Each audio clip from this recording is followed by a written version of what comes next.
Intermediate student को अपनी tuition teacher से इतना प्यार हो गया कि उसके साथ रहने के लिए इलीगल तरीके से वो मालदीव पहुंच गया। लेकिन क्या उसे अपना प्यार हासिल होगा? 2023 में रिलीज हुई मलयालम फिल्म क्रिस्टी, जो कि बेस्ड है 2007 की एक रियल लाइफ स्टोरी पर, और इस वीडियो में मैं इस फिल्म की स्टोरी को एक्सप्लेन करने वाला हूं। और मैं गारंटी देता हूं कि इस कहानी को सुनने के बाद, इस फिल्म को देखने के बाद आपकी आंखों में भी आंसू आ जाएंगे। लेकिन एक्सप्लेनेशन की तरफ बढ़ने से पहले मैं आप लोगों से रिक्वेस्ट करूंगा कि आप भी कमेंट में अपनी उन फेवरेट साउथ इंडियन फिल्मों का नाम बताएं जिनकी एक्सप्लेनेशन वीडियो आप देखना चाहते हैं। Okay. तो यह कहानी शुरू होती है केरला में, समंदर के किनारे, तिरुवनंतपुरम डिस्ट्रिक्ट के एक छोटे से गांव पुअर से, जहां हम देखते हैं 12th क्लास के स्टूडेंट रॉय को। रॉय पुअर में अपनी बुआ के साथ रहकर पढ़ाई कर रहा होता है, लेकिन पढ़ाई में उसका दिल नहीं लगता। दिन भर रॉय अपने दोस्तों के साथ खेलता रहता है और रात में वो अपने दोस्तों के पुअर बॉयज नाम के एक ग्रुप के साथ मिलकर डांस करता है। और एक दिन रॉय की माँ उससे मिलने के लिए आती है। वो रॉय के लगातार कॉलेज से बंक मारने की वजह से परेशान होती है। घर आते ही वो रॉय को डांटना शुरू कर देती है और रॉय से कहती है कि अगर तुम्हारा पढ़ाई में दिल नहीं लग रहा है, तुम पढ़ना नहीं चाहते, तो तुम मेरे साथ घर चलो। लेकिन रॉय की बुआ उन्हें बताती है कि पड़ोस में जोसेफ नाम के एक आदमी की बेटी क्रिस्टी अब से इसे ट्यूशन पढ़ाएगी, और उन्हें समझाकर वापस भेज देती है। अगले दिन रॉय अपने कॉलेज में फ्रेंड्स के साथ मस्ती कर रहा होता है। तभी एक टीचर रॉय को अपने पास बुलाकर रॉय से कहते हैं कि देखो, तुम्हारी माँ की रिक्वेस्ट पर हमने तुम्हें एग्जाम देने की परमिशन दी है,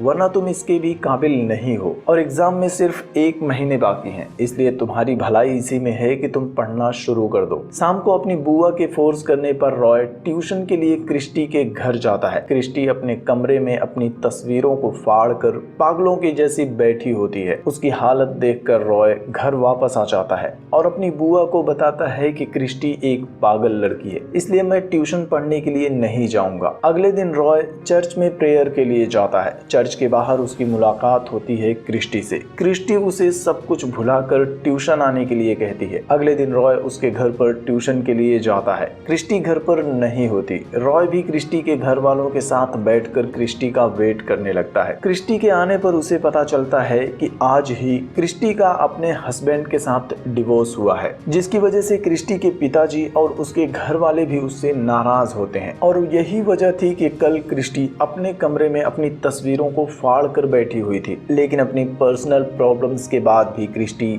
सब कुछ भुलाकर रॉय को ट्यूशन पढ़ाना शुरू कर देती है। ट्यूशन के अलावा क्रिस्टी एक जूनियर स्कूल में असिस्टेंट टीचर की नौकरी करती है। क्रिस्टी के पिता वैसे तो अक्सर क्रिस्टी से नाराज ही रहते हैं और सिर्फ पैसे मांगते टाइम ही वो क्रिस्टी से ठीक से बात करते हैं। इधर अब रॉय का मन पढ़ाई में लगना शुरू हो जाता है और पढ़ाई के साथ साथ क्रिस्टी और रॉय अक्सर एक साथ घूमते भी रहते हैं। एक दिन दोनों मार्केट से बस में बैठकर घर वापस आ रहे होते हैं। तब रॉय के कुछ दोस्त उसे क्रिस्टी के साथ देख लेते हैं। अगले दिन रॉय अपने दोस्तों के साथ डांस प्रैक्टिस कर रहा होता है। तभी रॉय के दोस्त क्रिस्टी के नाम से उसकी खिंचाई करना शुरू कर देते हैं, और ये एक बहुत बड़ा रीजन बनता है जिससे कि रॉय के मन में क्रिस्टी के लिए फीलिंग्स आ जाती है। अब क्रिस्टी के पढ़ाने के टाइम पर भी रॉय बस उसे देखता ही रहता है, साथ में पढ़ाई भी करता है। और 1 महीने के बाद आखिरकार एग्जाम में रॉय अच्छे नंबरों से पास हो जाता है। वो क्रिस्टी से मन ही मन प्यार करता है। रॉय का दोस्त भी जल्द से जल्द उसे अपने प्यार का इजहार करने के लिए कहता है। रॉय भी अपनी पूरी हिम्मत जुटाकर क्रिस्टी को प्रपोज करने के लिए उसके घर जाता है। लेकिन घर पहुंचते ही उसे पता चलता है कि क्रिस्टी ने मालदीव में टीचर की जॉब के लिए अप्लाई किया है। अगले हफ्ते उसे इंटरव्यू के लिए जाना है। रॉय अपने कॉलेज की क्लास में होता है, तभी उसे क्रिस्टी का कॉल आता है। क्रिस्टी उसे अपने साथ इंटरव्यू ऑफिस चलने के लिए कहती है। इंटरव्यू कंप्लीट होने के बाद क्रिस्टी आकर अपने पिता से कहती है कि उसे जॉब मिल गई है, लेकिन ट्रैवलिंग के लिए उसे 1 हफ्ते के अंदर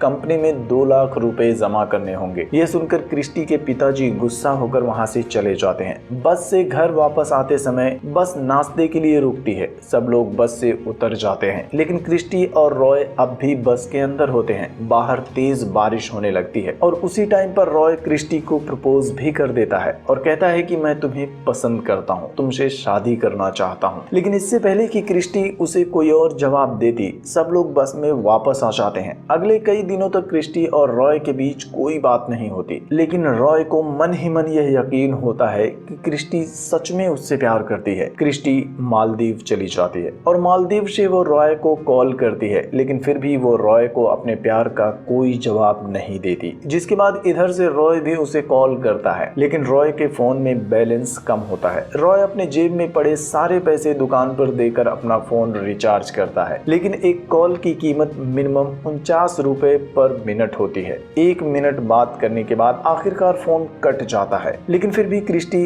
रॉय को उसके प्यार का कोई जवाब नहीं देती। कुछ दिनों बाद रॉय का बर्थडे आता है। क्रिस्टी उसे कॉल करके कहती है कि मैंने तुम्हारे लिए लाइब्रेरी में एक गिफ्ट छोड़ा है। रॉय लाइब्रेरी पहुंच जाता है, जहां 2 साल बाद क्रिस्टी घर वापस आती है। रॉय के लिए यह एक सरप्राइज होता है। क्रिस्टी उसे गिफ्ट देती है, लेकिन गिफ्ट लेने के बजाय रॉय उसे लेकर अपने घर जाता है, जहां रॉय के बर्थडे की तैयारियां चल रही होती हैं। अपने कमरे के अंदर रॉय क्रिस्टी से गिफ्ट लेने से मना कर देता है और अपने लिए एज ए बर्थडे गिफ्ट वो क्रिस्टी से एक किस की डिमांड करता है और छत पर आखिरकार वो क्रिस्टी को एक किस कर ही लेता है। क्रिस्टी के लिए यह काफी एम्बैरेसिंग होता है, लेकिन वो रॉय को डांटने के बजाय चुपचाप नीचे आ जाती है। नीचे आकर रॉय क्रिस्टी का गिफ्ट पैक खोलता है, जिसमें एक कैमरा होता है और उस कैमरे से रॉय सबसे पहले क्रिस्टी की ही फोटो क्लिक करता है। पार्टी के बाद क्रिस्टी कुछ दिनों तक रॉय से बात नहीं करती, लेकिन रॉय भी कैमरे से क्लिक किया क्रिस्टी का पहला फोटो उसे गिफ्ट करता है, जिसके बाद क्रिस्टी की नाराजगी खत्म हो जाती है। क्रिस्टी के सिंपल बिहेवियर की वजह से हर दिन रॉय के दिल में उसके लिए प्यार बढ़ता ही जा रहा होता है। क्रिस्टी भी उसे अपने सीक्रेट बैंक अकाउंट का एटीएम कार्ड देती है और कहती है कि मैं जब भी मालदीव से अपने अकाउंट में पैसे ट्रांसफर करूंगी तो तुम चेक करके मुझे बता देना कि पैसे आए हैं या नहीं। अगले दिन क्रिस्टी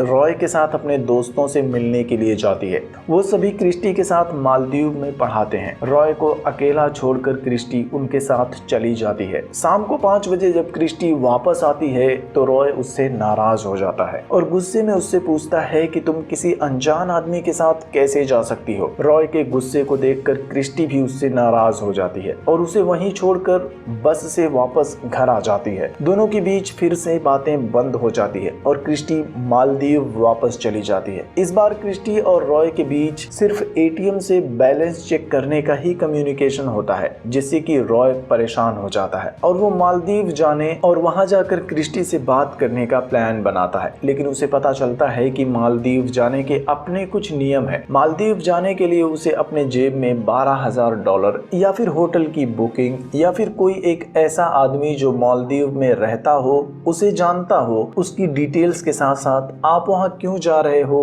कितने दिन रुकने वाले हो, सब कुछ बताना होता है। सारे नियम जानने के बाद रॉय अपना जुगाड़ लगाने में लग जाता है। इसी बीच क्रिस्टी भी अपने भाई की शादी के लिए मालदीव से वापस आ जाती है, लेकिन फिर भी रॉय उसे अपने प्लान के बारे में कुछ भी नहीं बताता और ना ही उससे अपने प्यार के बारे में कोई बात करता है। वो अपने एक फ्रेंड की हेल्प से पता कर लेता है कि क्रिस्टी मालदीव के लिए कब और किस फ्लाइट से जाने वाली है और अपने दोस्त को बोलकर उसी फ्लाइट में अपने लिए टिकट भी बुक करवा लेता है। शादी के कुछ दिनों बाद क्रिस्टी मालदीव जाने के लिए एयरपोर्ट पर आती है। सबसे छुपकर रॉय पहले से ही एयरपोर्ट पर होता है, लेकिन इमिग्रेशन क्रॉस करने के लिए उसे क्रिस्टी के पासपोर्ट की जरूरत होती है, क्योंकि रॉय के प्लान के मुताबिक वो मालदीव में क्रिस्टी के साथ ही रहने वाला है। वो क्रिस्टी से उसका पासपोर्ट मांगता है। तभी क्रिस्टी के साथ मालदीव में पढ़ाने वाली एक टीचर भी वहां आ जाती है और क्रिस्टी की तरफ से वो रॉय को डांटना शुरू कर देती है और उसे घर वापस जाने के लिए कहकर